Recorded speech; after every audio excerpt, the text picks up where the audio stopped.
Pronto, continuando com as colocações para essa apresentação, né?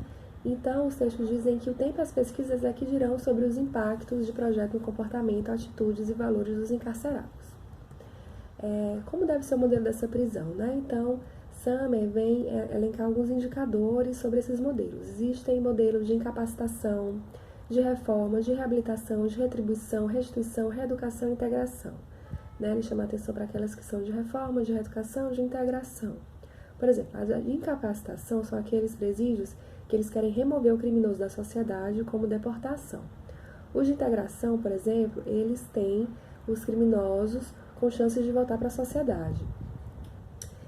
Então, eles têm biblioteca, eles têm preparação de laboratório, de alimentos em laboratórios, trabalho, oficinas de reparos, casas de campos, eles podem receber visitas, tudo isso para a integração. O processo projetual dos ambientes institucionais, ele inclui questões como preparação, quando você conhece o problema, a informação, que são os dados relevantes para fazer aquele projeto, a avaliação com os resultados desejáveis para o seu projeto, uma criatividade que se baseia nos meios de custos que são necessários para que os resultados sejam efetivos, seleção a partir de alternativas existentes, uma implementação que transforma as impressões que se tem em estrutura física para o projeto e uma reavaliação, que determina como bem a estrutura realiza uma função desejada. Trouxe aqui alguns exemplos do Brasil e de fora do Brasil, para trabalhar, né, como exemplificação aqui da arquitetura prisional.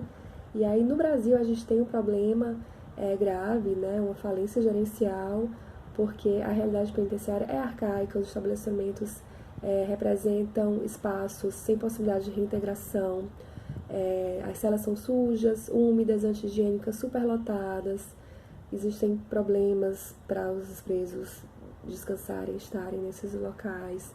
Existe um grande estímulo ao ódio nesses espaços, né? Uma faculdade do crime, como eles chamam.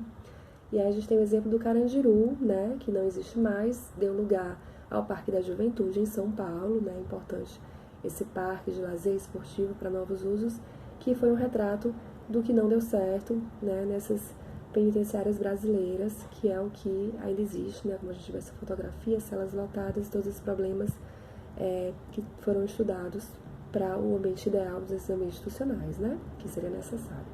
Um outro exemplo interessante é a APAC, Associação de Proteção e Assistência ao Condenado. A APAC existe no Brasil em várias cidades e também fora do país. Ela é uma entidade civil de direito privado sem fins lucrativos, dedicada à recuperação e reintegração social dos condenados às penas privativas de liberdade. Ela realiza um trabalho de cunho social, idealizador e pioneiro no mundo inteiro. Temos aqui algumas fotos, aqui entre o homem, o delito fica lá fora, os presos são corresponsáveis pela sua recuperação, têm assistência social, médica, psicológica, jurídica, eles têm acesso a cursos, a oficinas de arte, a atividades que contribuem para a reinserção social. Ele é um método que é reconhecido pela ONU como uma alternativa para humanizar esse sistema penal, né, o tratamento penitenciário, e ele entende que o recuperado, ele é um cidadão que vai depois ajudar na construção de uma sociedade mais justa e mais fraterna. O benefício da APAC é que existe uma diminuição na taxa de reincidência dos presos, né? Quando eles saem, eles diminuem essa reincidência ao crime, certo? Então, é um exemplo interessante a APAC no Brasil. Outro exemplo aqui que é fora do Brasil, né? Um exemplo que eu trouxe com fotografia de uma arquitetura prisional na Noruega, o quarto com janela, iluminação, um conforto maior para que os presos fiquem nesse local. Os quartos são individuais, tem televisor, frigobar, escrivaninha, banheiro privado. É um exemplo com as janelas que dão com vista para bosques, não é com grade.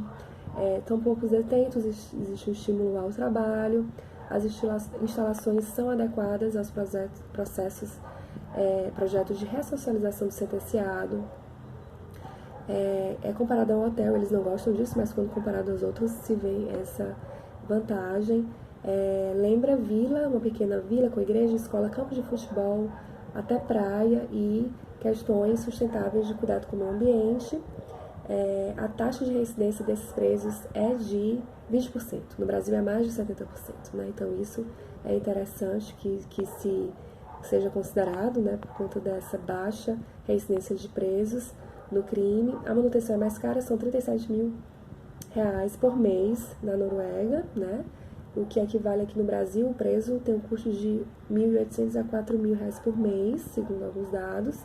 Então, é um valor muito mais alto, de fato, mas deve ser levado em consideração vendo, né, que compensa por eles terem uma residência menor. Aqui são alguns exemplos, a equipe continua em relação aos eventos institucionais. Obrigada pela chance e vejo vocês na semana que vem. Tchau!